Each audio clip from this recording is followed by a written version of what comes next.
All right, folks, I want to welcome our guest tonight. It's Marie from Florida. Welcome to the show, Marie. Thanks for having me. I'm really happy to be here, and I love your show. So it's just going to be a wonderful experience for me. Awesome. I appreciate that. And it's my pleasure to have you. So let's get right into it. Let's tell the audience a little bit about who you are and what got you into this Bigfoot, paranormal, cryptid sort of world. Okay, well, my name is Marie Dumont, and I'm a Florida native. And I've lived in Florida all my life, in Tampa all my life, and I've been interested in all things paranormal. I originally started out as a paranormal investigator, and I was a lead investigator for the Tampa Ghost Watchers group back in the day. I have hunted for ghosts for many years, and I have explored many haunted locations in Florida and in Savannah, Georgia. So I did that for many years. And then during my research, I started to notice some similarities between ghosts and aliens and UFOs.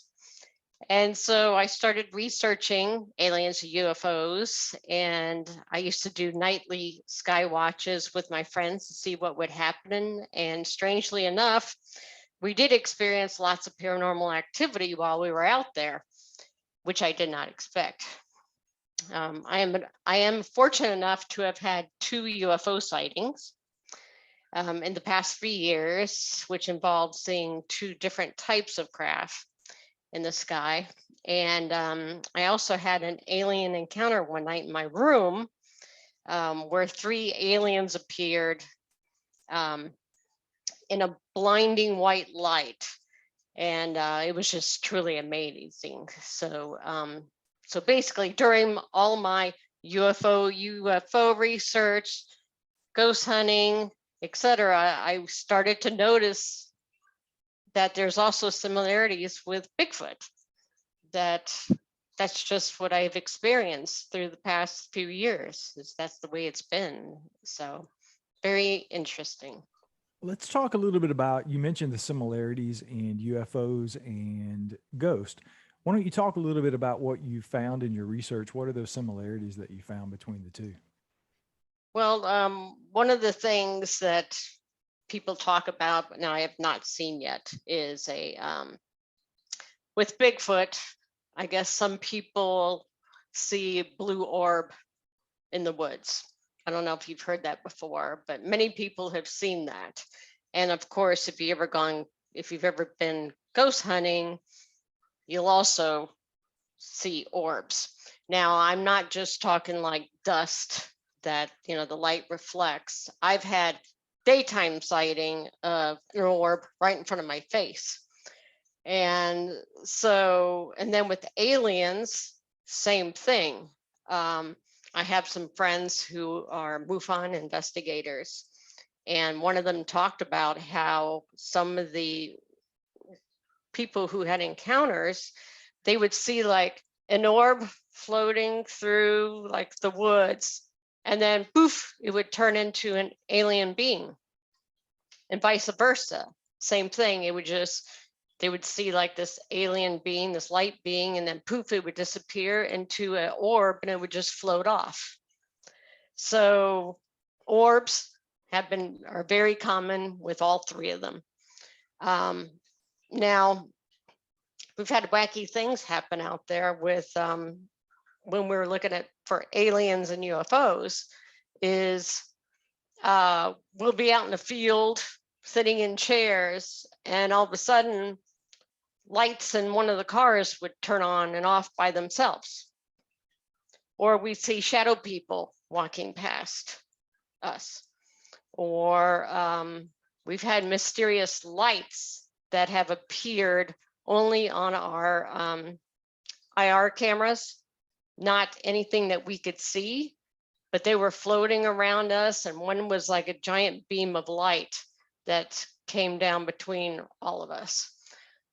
So again, it's all very similar with ghosts, aliens, and Bigfoot. Some people believe Bigfoot is an alien, or it could be a multi-dimensional being.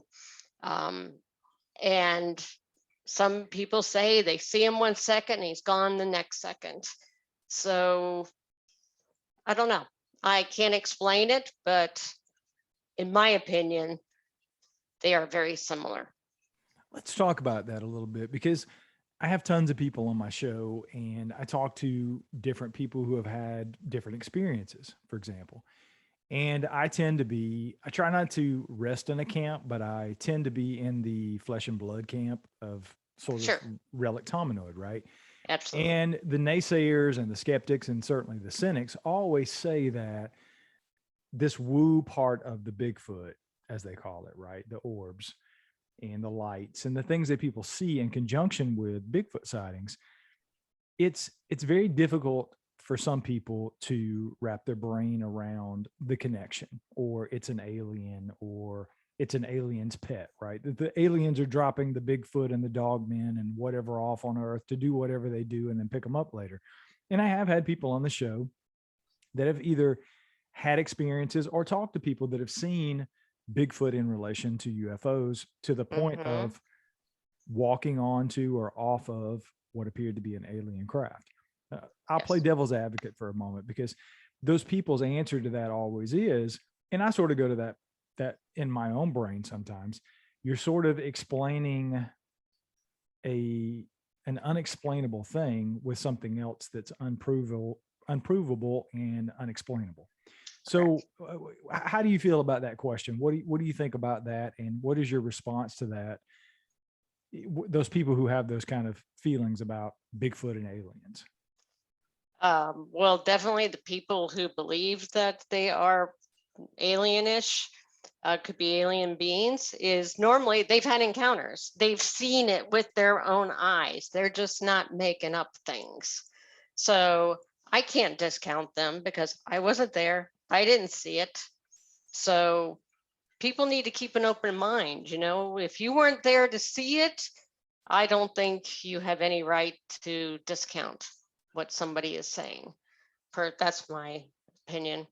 But I have heard those stories, even in Ocala National Forest, where you know they'll see a Bigfoot, there'll be a Bigfoot sighting, and then there'll be a UFO that'll be also seen at the same time. Coincidence? Could be, but I don't know. There seems to be, I know a few people who've had experiences like that where they've seen a Bigfoot and then minutes later they'll see a UFO fly away or whatever. So it's, we don't know. We don't know. I can't explain the things that are happening out there. And even my group, I don't know if anybody knows, but I have a Facebook group called the Mid-Florida Bigfoot Research Group that I started specifically for Florida because I go out all the time. I am out in the woods every weekend. 2 weekends ago, I went on 4 investigations in one weekend. So I'm always out there. And so I started looking for a Bigfoot group that I could share some of my experiences because I was putting it on my personal Facebook page. And but I don't want my employers to see that, to think I'm a whack job or whatever. And a handful of my friends were into Bigfoot, so I was looking, and I was like, wait a minute, I cannot find a single Florida research group where people can go out and post the stuff they find. And so that's what I did. I started this group. So because of this group, I met some of the members and we've become really close. They are people from different Bigfoot teams that we go out every weekend, and we have audio equipment, we have video equipment, et cetera, et cetera. So anyway, the past couple months, we have come across some really weird paranormal activity while out looking for Bigfoot. And one of the really strange things, in my opinion, is we're capturing EVPs. Over the past 2 months, we've captured probably at least 8 EVPs in total. In case nobody knows what an EVP is, it's electronic voice phenomena where you capture voices on a recording device that you can't hear with your own ears. And we've gotten like 8 of those things. And we're in the middle. It doesn't matter if we're in Ocala. You know, I've had it in Ocala. We've had it happen at the Green Swamp. We've had it happen in the Everglades. We've had it over in Hillsborough County on some of the trails. I don't know what that is. Is it, again, here we are with the woo, you know, is it some kind of, you know, forest guardian, nature spirit? I don't know. But what's really odd is the stuff that they say. It's always a female. It's a female voice. And it has said my name before. It has said Marie. It has said hi there. We've had one time Tim pulled out a deer call, and it said deer call right before he said deer call. And I was doing a video like a month ago, and I was videoing a structure, and I was talking about it, and I hesitated for a second because I was lost for words. I was trying to think of the word structure. It said structure. It said structure before I said structure. And so it's crazy. We've had one that said, oh, stop it, people. Weird stuff. I don't know. What else are you guys finding out there? You mentioned structures. Are you finding tree structures, or can you explain what you're talking about when you say structure? Definitely tree structures. We find impressions, footprints. You know, we're dealing with Florida. Florida has all kinds of terrain.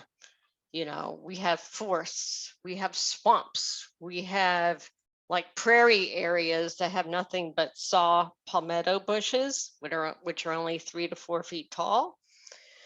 So the stuff you find in each of those areas is going to be totally different. So like in Ocala, you know, it's a big forest, big trees, blah, blah, blah. And yeah, we'll find structures that are like woven branches, like teepee kind of structures. The really cool one was last year, I think we found what looked like a wall was being built. There were 2 trees, probably about 12 feet up in the air, that were broken at the exact same, they were parallel with each other. Broken the exact same place. There was nothing that caused both trees to break. And then there were X's and there was arches. This thing was about 25, 30 feet wide. And it just looked like a wall was being built. Just crazy stuff like that. And you know, if you're in the swamp and you come across a palmetto palm tree, you'll see where all the palm fronds are just ripped off. You'll find palmetto palms that have been ripped out of the ground because supposedly Bigfoot, skunk ape like some swamp cabbage. They get the heart of the palm, so they rip out, they destroy these palmetto palms, which humans can't do that. Those things are murder. Even if they're 6 inches tall, grown in your yard, you try to pull one out, good luck with that. So they're yanking, they're ripping it out. They're like, it's like a twisting motion, and they're just pulling the whole thing out like a cork. A human can't do that, not at all. And so it's just, we've found kill areas, what we call kill zone, where there's a bunch, almost every time we go out to a certain spot, there's always a new dead creature, animal out there. That's probably the majority of what we're finding out there. The areas that you guys are researching, are these known sighting areas, or are these just places that you guys are thinking they might be? Are you sort of, I don't want to use the word, but sort of ambulance chasing, or are you guys getting sightings and then you guys go out and investigate those areas, or how are you finding these areas to go out and do your investigations? We just go. There is no rhyme or reason for us where we're going, but of course, all those places that we do go, there have been sightings. There have been reported sightings. So, but I just heard of a sighting about a month ago, and it happened over in the Hillsborough County area in this little section of a park that I didn't even know existed. And what right next to this little park is a huge construction area. I guess they're building a subdivision. So they just knocked everything down. And there's a school that backs up to it. Well, there was a maintenance guy who was walking around the maintenance building, and he stopped. He froze because he saw a Bigfoot standing at the tree line looking at the construction going on, the trucks moving the soil and destroying the trees and stuff. So the Bigfoot didn't see the guy behind the maintenance building because he was watching the construction. So we went out there like 3 weeks ago to go check out the area just to see what we're dealing with, look for footprints, because a lot of construction areas, a lot of dirt. So we just kind of checked out the area, and it's a pretty small park, but it's all connected. It's all connected through Hillsborough. It connects to the Green Swamp. So I think something was passing through. I think a Bigfoot was passing through the area, stopped to take a look because he was curious about what was going on with the construction trucks and stuff. And then I think he just moved on. It was just too small of an area for him to live and hang out, because it's more of a public trail. There's a bunch of little tiny trails where people walk their dogs and run and stuff like that. So in that case, yes, they checked out a reporting of a sighting. But normally, no, we just pick a different trail. We pick a different spot, usually every weekend.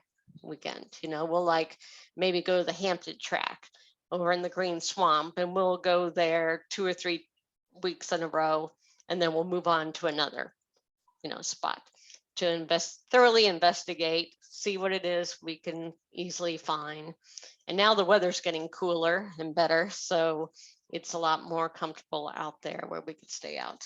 So I'm curious about, I love documenting, particularly in Florida, because of the skunk ape thing. And when I started the show, I was very curious about the difference in the appearance of the creatures that are seen Pacific Northwest, for example, versus here in North Carolina, versus Georgia, versus Florida. What are you hearing, or what kind of, your boots on the ground, right? So you're getting these yeah. reports. What are people reporting as far as what these things look like, as far as size and description? Can you sort of paint that picture for the audience? Yeah, well, first of all, I just want to just say that the topic of Bigfoot and skunk ape in Florida is very taboo. Nobody talks about it. Unless you're a Bigfoot freak like me, you talk about it. Otherwise, you don't. In Florida, it's like, shoo, don't want to be a weirdo. But if you're in places like Tennessee, Kentucky, Ohio, or the Pacific Northwest, that's common to talk about Bigfoot or whatever. But there's still people that think that Florida has nothing, that there is no way possible that there could be a Bigfoot in Florida or a skunk ape. I personally think we have both here. And the reason why I'm saying that is there are differences between the Bigfoot sightings and the skunk ape sightings. So Bigfoot, of course, is usually 7 to 9 feet tall or whatever. And that Bigfoot has been seen, Bigfoots have been seen in North Florida, Ocala, Green Swamp. But when you head further south, it seems like it changes to the skunk ape. Places like Mayaca or the Everglades. And the skunk ape is reported to be 5 to 7 feet tall, a little smaller, and has 4 toes instead of 5 toes. And David Shealy, who has the skunk ape headquarters down in the Everglades, he has numerous, many footprint casts with 4 toes of a creature he has, captured on video many times. And so, skunk ape got the name from, people think skunk ape got its name because of the smell, the nasty smell that he gives off. But what in reality, he was named skunk ape because the first one that was ever really seen, reported, was smaller, and it had a white marking going across down his back, on the back of his head, which made him kind of look like a skunk. So that's how the skunk ape name came about. And they are usually reddish brown in color. But I've also heard of Bigfoots around the Green Swamp that are also reddish brown in color. So the sizes are different. The number of toes is different. And so that's why I personally believe, I think there's 2 different species down here. I find that fascinating because I've never really heard that. I've always just assumed that across the country that these things, if they exist, they have to be some sort of adaptations amongst the population, and thus the difference in size. But I never really thought about maybe 2 completely different species. That's a pretty interesting take on it. And I've never really heard about the 4 toes. That's why I love having these conversations, because I'm feverishly taking notes as we talk, because I'm writing this stuff down because it's new to me, right? Right. Mm-hmm. And in addition to the difference in size and some of the things that I've heard come out of Florida, just in the southeast in particular, a lot of times I hear stories and they're not very pleasant. Like the Pacific Northwest, for example, it may be a roadside crossing or maybe even a close up encounter with one of these things, but it tends to be more benevolent and a very benign encounter. It goes on about its business. It doesn't want anything to do with people. And some of the other encounters I've heard in the Southeast, particularly from Florida, these things seem to be a little bit more aggressive. Are you hearing that as well down there? Are people having pretty aggressive encounters? Yeah, definitely. I've heard the same thing about what I call the skunk ape down south, like in the Everglades. I've heard they're very aggressive down there.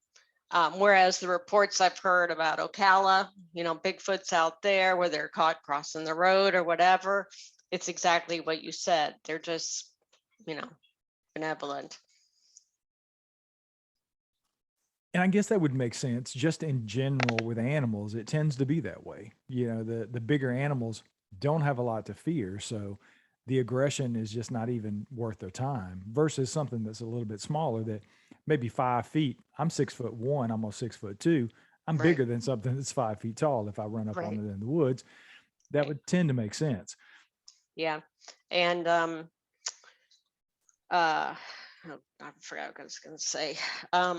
Oh yeah, because also the Florida Panthers are down in the Everglades. I mean, they're all over Florida, but the ones in the Everglades I've heard are very aggressive as well. So there may be a reason why he's a lot more aggressive down there. You're dealing with gators, huge gators. You're dealing with pythons. You're dealing with aggressive Florida Panthers. I mean, yeah, I wouldn't be surprised that if the skunk ape down there is more aggressive because of what you're dealing with in the animal kingdom down there. I mean, we were there. I was there with my group over a month ago, and we're walking down this trail, and this little swamp rabbit runs across the trail and just sits there. And we're like, oh my God, we're just waiting for something to just come across and nail that thing. This poor little innocent rabbit. I'm like, oh my God, I'm looking around looking for a Florida panther. I'm looking for something, a gator, because there's swamp water on either side of the trail. So I'm just waiting for something super aggressive to nail this rabbit. And, but yeah, it's probably because of the animals down there. You know, if they're all aggressive, then I would assume skunk ape has to be aggressive to survive. That totally makes sense. And I want to go back to the EVPs that you've captured. Are you posting those in the group? Is there somewhere that the audience may Yes. go and listen to those? Yes, we do. I do post them in the group. I also have a YouTube channel that's also called the same thing, the Mid-Florida Bigfoot Research Group. And there I will post videos, and sometimes they'll have EVPs. But if you look through our page, you'll definitely see our posts where we're saying, hey, we heard this weird sound, blah, blah, blah. And we post all our findings out there for everybody to look at. You know, we're not these people that are trying to hide and keep everything a secret. We're all in this together. You know, we're all looking for Bigfoot. We want the evidence. And I want to have a personal sighting. I have not yet. But that's what we're here for. I'm all about sharing information and knowledge. And I think people appreciate that. They have a safe place that they can post whatever they want, their findings, without any kind of ridicule or being made fun of. I watch my page very, diligently, and I make sure there's no bullying going on, that there's no trolls on there. And so my group members love it. I love them. And they're like, we're just one big family. I don't know if you know anything about my Facebook, the Mid-Florida Bigfoot Research Group. I've only had this for 9 months, and I have already over 750 members. And most of them are primarily in Florida, which is awesome. So it's like, yay, Florida researchers, let's all get together and post our findings and share information. And if somebody down in like Port Charlotte wants to go on an investigation with somebody, they can just post, hey, I'm in Port Charlotte, I want to go out this weekend if anybody wants to go with me. So you don't have to go out alone if you don't want to, but it's everybody who's been in my group, is in my group, loves the group. And that was my intent. I think that's awesome. The show has a fans group on Facebook, and it's a little over 1,000 members at this point, and Awesome. They're from everywhere. I mean, Right. I have people in probably 50 plus countries at this point that listen to the show, and that's Right. the thing I love the local thing, and I love the local groups as well. But I love to hear from people in the UK and Australia and all Absolutely. these other countries that are having encounters and sightings. And albeit a little different, the majority of the sightings tend to be relatively the same. And Mm-hmm. that has always interested me about the subject, because no matter what, Mm-hmm. and I guess some of it can be pop culture, right? I mean, we've Bigfoot is everywhere at this point. So everybody kind of knows what is expected when you see a Bigfoot or hear a Bigfoot. But I always love the stories that have these little nuances in them that just, people don't make those kind of things up, right? Right. And I always love those interesting little stories about the vocalizations. And that's the other question I want to ask you as well. Back to the EVP question. Are you guys also capturing vocals that aren't EVPs, like that are real time? Are you hearing whoops and hollers, or what are you capturing or hearing as far as audio? We haven't, as far as I know, we haven't really captured like a whoop. We have heard strange bird noises, which could definitely be birds. But like there was one time when we were out in the green swamp, whatever, and there was an owl, and an owl was hooting or whatever. And then one of the last ones sounded like a really bad imitation of an owl. So that was pretty interesting. We're like, wait, what was that? That didn't sound like an owl. It didn't sound like the other ones did. But we're capturing tree knocks. And we had one tree knock that was just, it sounded like a freaking baseball bat was right next to us. It was so loud. And we all just kind of looked at each other and we're like, did you do that? Because it was so close. We thought somebody in our group did that, which they didn't. It was probably less than 100 feet away. Whatever it was made that noise. We couldn't see it, but of course we're in the swamp. And but it was incredibly loud. So yeah, we've had tree knocks in the Everglades. Just a month ago, we were walking down the trail, and out off in the distance, we heard chattering, like like two creatures, beings, whatever, talking to each other, but you could not make out what was being said. It was all like a gibberish going on, but it was way off in the distance.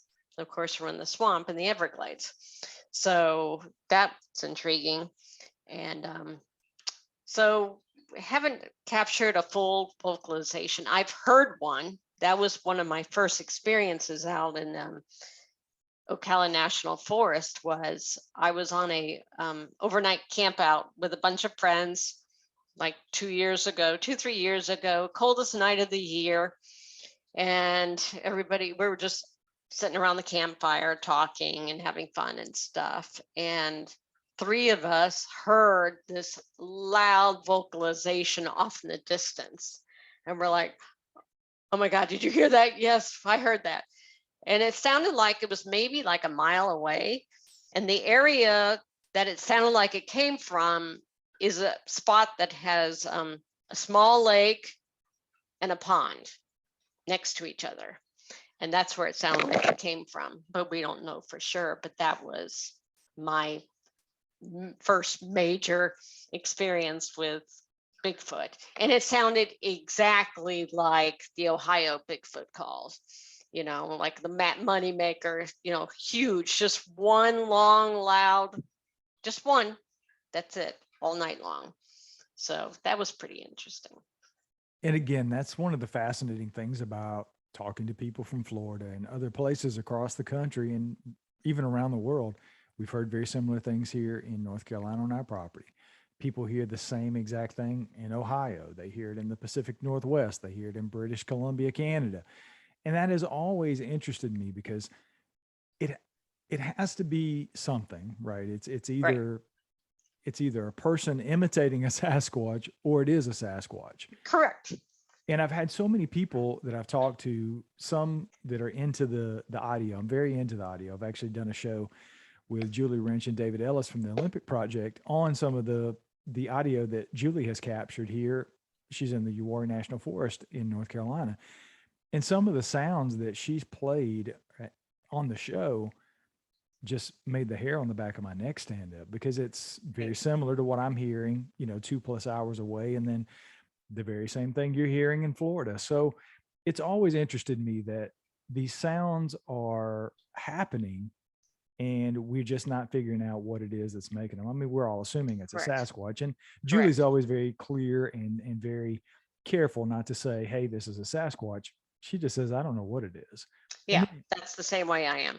And you've got people like David Ellis who have taken the hundreds and probably thousands of hours at this point to go through the database of all known vocalizations from every animal that's ever been cataloged, and it just doesn't match. Right. So there's got to be something.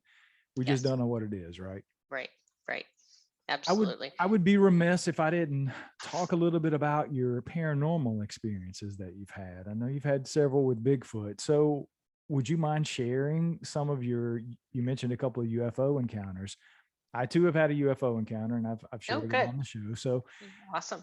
Would you be willing to tell the audience about your couple of UFO encounters, and then the alien being very intriguing to me. So I'd like to hear that story as well, if you'd be willing to share it. Yeah. So the first UFO sighting, both UFO sightings took place in the exact same place, which was my friend's house over in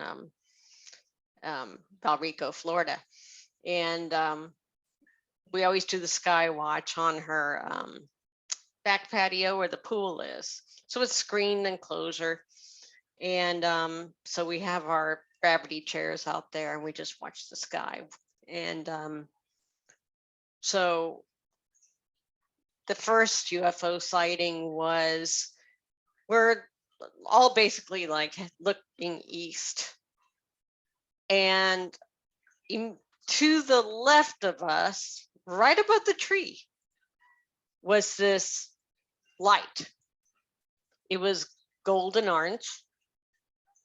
It did not, I know this is going to sound weird, it did not give off light. It was just light, just a ball of light. And it just appeared, it flashed 3 times quickly. 1, 2, 3, moved right in front of us, right above the trees. 1, 2, gone. I mean, it was just like, came in, 1, 2, 3, over here, 1, 2, gone. And we're like, what the heck? What the heck? You know, where did it go? And I looked to the right and it came in on the right side and it looked like it skid because there was like a trail of, looks like sparks behind it, like a trail of fire or something right behind it. And it stopped, flashed once, gone. I mean, it just disappeared. You didn't even see it take off. It was just gone. So it was to our left, flashed 3 times, in front of us twice, and once on the right. I'm wondering if it's like counting us, you know, 3, 2, 1, and there's 3 of us. I don't know. That was crazy, but it was just this ball of light. It didn't give off light. It didn't have rays of light coming from it. It was just a ball of light. And it was right above the trees. So you're talking, what, 50 feet high above us? Off to the right, How center, big to the would you left? say it was? I would say it was about the size of what a street light would look like. But it wasn't a street light because it was moving. It was right in 3 different locations right around us where there's no street light. So, but if you know, driving down the road and you look at a street light, that's about the size that it was. So pretty big. And so that was totally amazing. And then probably 10 months later, same place, doing the same thing. But there was only 2 of us outside at the time. And I was getting settled in my chair and I looked up and there was a chevron, a V-shaped craft that silently just glided right over us in the house. Thing was, my friend didn't see it. It was only about 100 feet up. He didn't see it. So I think that they show themselves to certain people and some they don't. In the past, they have seen that craft. They saw that craft probably about 5 years ago go over their house. But I saw it. They didn't see it. And it just glided. It had like little tiny beads of light underneath it. It was a perfect V. And so I was like, oh my God, did I really see that? Was that like a bunch of birds, you know, in a V formation? No, this was perfect. Plus you could see a black outline of the ship, of the craft. So then I was like, it was like 9:30 when it happened. So a few days later, I went on the MUFON database site to see if anybody else had the same sight, if somebody reported it. And sure enough, somebody did. Like within I saw it probably around 9:30 at night. They saw it around 9:32. So they saw it like 2 minutes later. Because when I saw it, it was heading south. There were people in Fort Lauderdale that saw it. So I think it went south, cut across the state, and then flew over on that side because a man and his wife sitting out. They saw the exact same thing I did within 2 minutes of when I saw it. And it was just gliding quietly. It just, so that was pretty amazing. Yeah, it's And the interesting. fact that you have other people reported it to MUFON as well. So Yeah, I think it's fascinating that I know exactly what you're talking about with this thing being lit up but not giving off light. right, It's very similar to the Phoenix lights back in the right, 90s that correct. I've heard Dr. Kitai talk about. I'm probably butchering her name. I'm trying to get her on the show. I want to do a show on the Phoenix lights, but she talked about the very same thing about these balls of light that she filmed. It was days, I think, maybe even weeks before the mass sighting in Phoenix, but she described very similar things. It was like 3 balls of light that were illuminated, but they weren't giving off light. Correct. That's exactly right. That's Yeah, exactly what it's I saw. But mine, there were about 6 lights on each side of the 6 on this side, 6 on that side, little tiny lights, but you could see the black outline. And that was exactly what was reported in Fort Lauderdale. So I was like, yes, I'm not crazy. right. It's always good to get the validation, even though Absolutely. you saw what you saw. I But know I saw what I saw. the fact that somebody else can say I saw it too is like hallelujah, right? Yeah, exactly. Exactly. So then about the encounter in my room, oh, this was just crazy. And I was, I'm in my room, it's pitch black. I kind of put the sheets over my eyes because I need it to be black when I sleep, just dark, dark, dark, dark. So I woke up like around 4 o'clock one morning and I'm like, oh my God, it's only 4 o'clock. And I'm just laying there. And all of a sudden, I see this little white light appear and it just opened up into this larger circle of light. It was excruciating, painful. It was the brightest light I've ever looked at. And it was right in my face. It was like trying to stare in the sun. It was so painful. I was like, ow, screaming because of the pain of my eyes adjusting to that blinding light. Then I could start, as my eyes were starting to adjust, I could start to see heads. There were 3 heads in this light looking down at me. And I wasn't scared at all. I was just watching because now my eyes are adjusting and I'm just like seeing what's going on here. And I could just make out black eyes, big heads, black eyes. It was all fuzzy, not clear. And that's what the reports I've also heard is that they're never like, it's never a clear sighting. It's always like a fuzzy, oh, it sounds like Bigfoot, doesn't it? And so I'm just watching what's going on and they're looking at me and then they're quickly changing position. They're rotating around real quick. You don't see them move. It's just very moving, changing positions. And I was just watching and then the light just boop, closed up, it was gone. That was it. So crazy stuff, but awesome. Yeah. So, I mean, what did you think was going on? I mean, you had to. I felt like they were checking in on me. I mean, because I was doing so much, so many sky watches and C5s, which is, close encounters of the 5th kind, which is human initiated contact.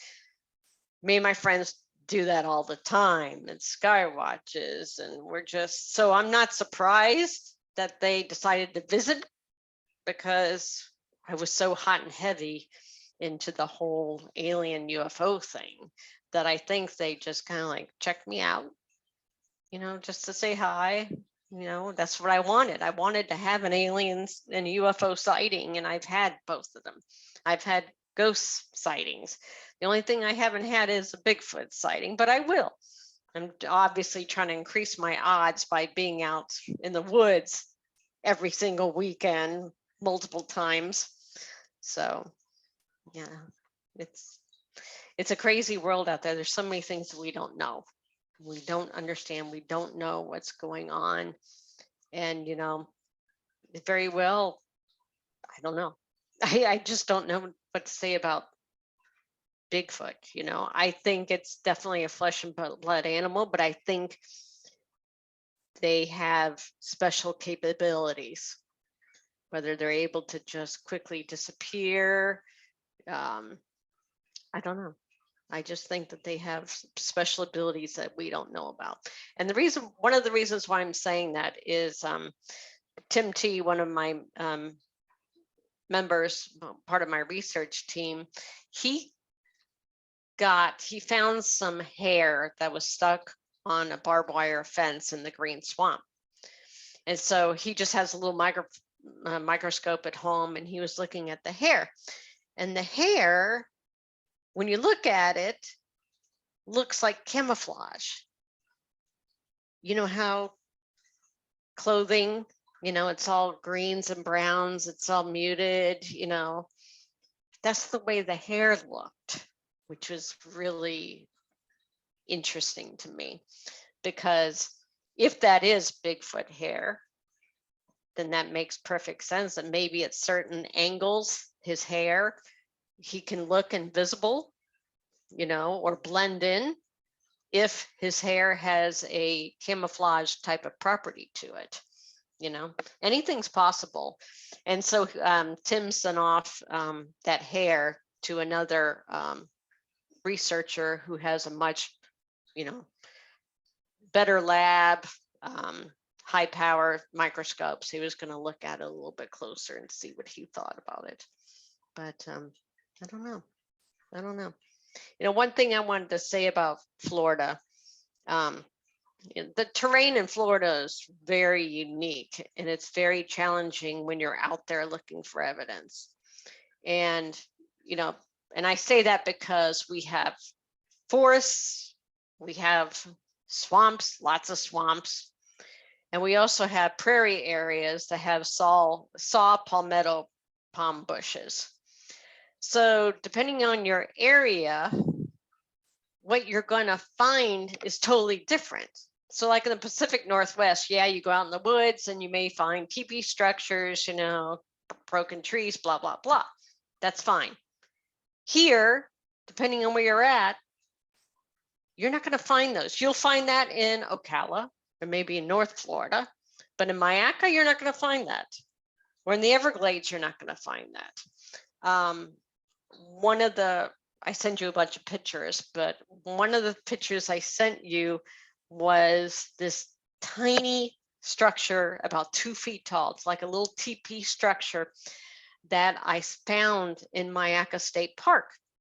And it was near a trail, and there was nothing but saw palmetto bushes that are only, like I said, 3 to 4 feet tall.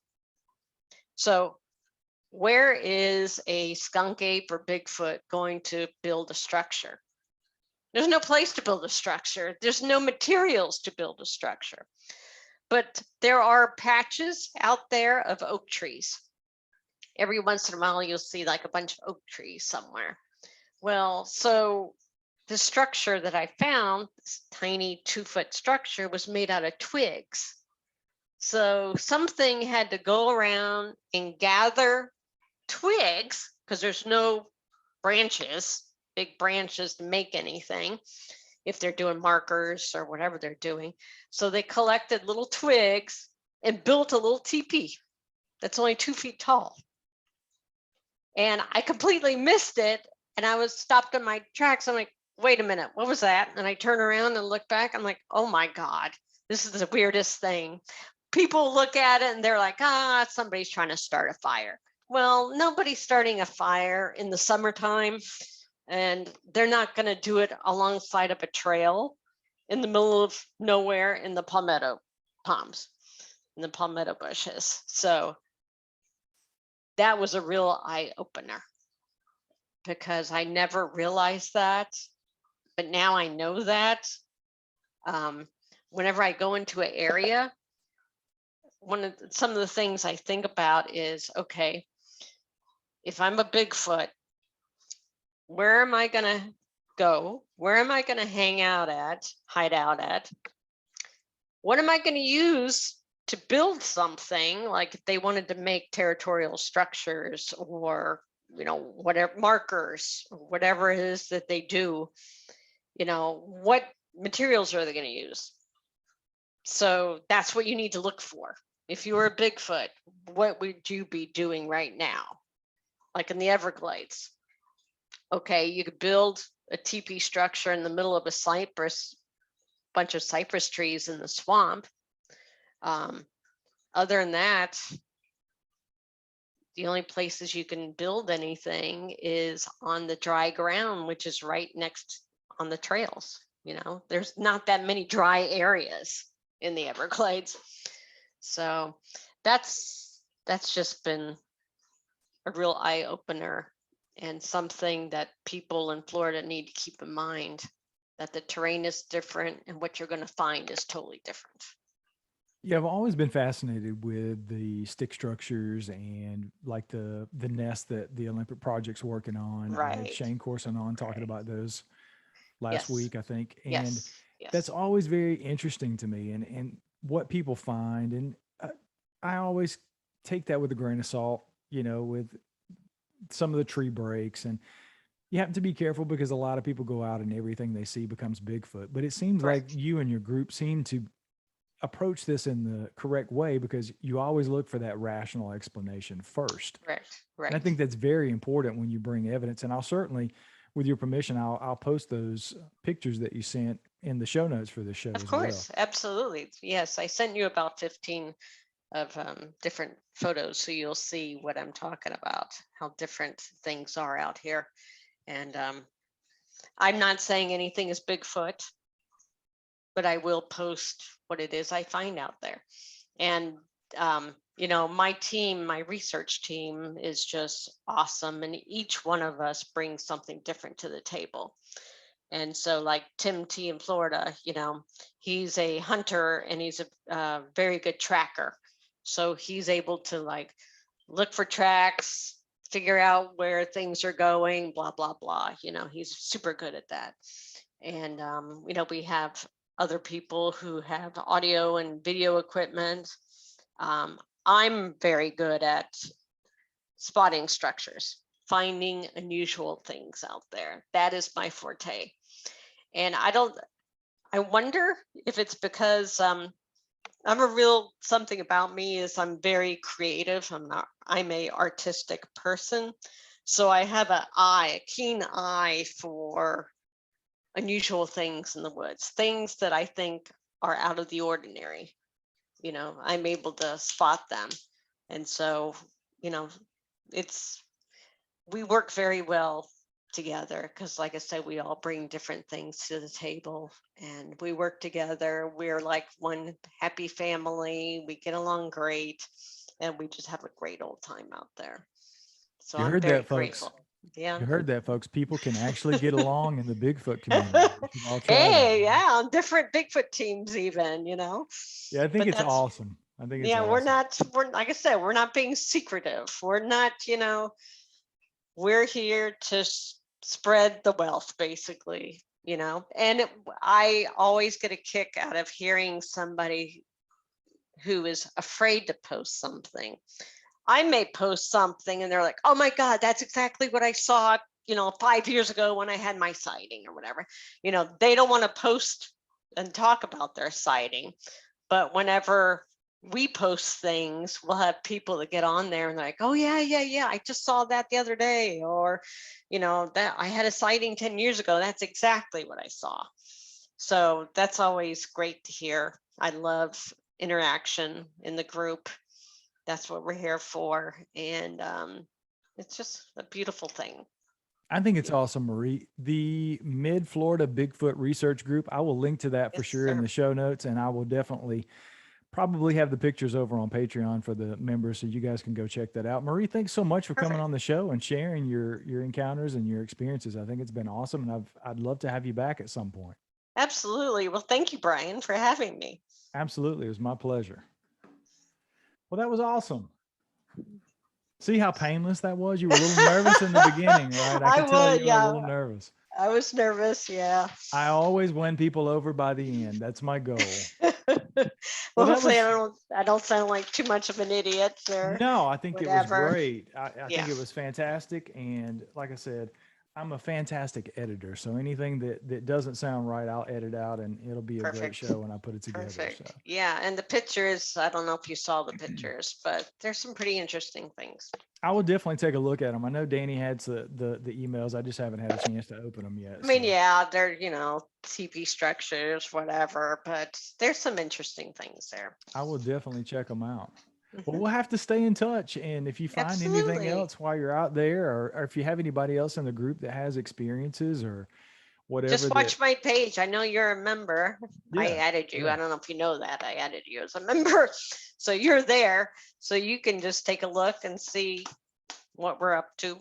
Awesome. This weekend, Sunday, we're going to the Green Swamp, to a different section of the Green Swamp, because you're dealing with hunting season too right now. So we have to like pick and choose where our safe place is going to be. And then next weekend, I'm doing a weekend investigation with Stacy Brown Jr. in Mayaca State Park. Yeah, Dr. Pan, I can't, Phyllis. Yes. Yeah, she was trying to hook me up with Stacy, and I never really, I don't know if she even gave me his email address or how she was trying to hook us up, but I was trying to get him on the show, and she actually reached out to him and he said he was interested in coming on. So if you talk to him or see him, tell him I'd like him to send me an email or feel free to give him my email address, or I don't even know if you got my cell phone. You're both, he's in my group too. So you could actually probably message each other if you wanted to, but I'll let him know. Because I'll definitely try that. I'll see him next Friday. Yeah. Yes. I can't believe we haven't had him on the show. He's amazing. Yeah, I've booked through December with interviews, but if he's got time, I'll have Danny make room on my schedule so we can get him on the show for sure. Absolutely. You need to have him on there. Have you ever seen his thermal video? Yes. Oh, incredible. Yes, I would definitely. That is the best thermal video ever. That's my opinion. And he's just an awesome character, so he makes. Oh, he is. He's into film. He's into filmmaking, and he's into all different things. He's got a paranormal group. He does the Bigfooting. He does. He's into all things. Yeah, I had Les Stroud on the show Yes. weeks ago, the Survivor Man, and Les knows Stacy, and he was talking to him on the show. He was like, Stacy, I know you're listening, so call me, man. I was like, they did the film together in the pit. Yeah. Awesome. Well, I'm gonna go get ready I've got another interview in thank you, Brian. minutes, so I truly appreciate it. Try not to make me sound like an idiot. And I definitely will not do that. I don't know when the show will air, maybe a couple of weeks, but we'll stay in touch, and I'll certainly send you a link to the show when I get it all put together so you can listen to it. Perfect. All right. Awesome. Thank you. Have a great night. You too. Bye. All right, bye-bye.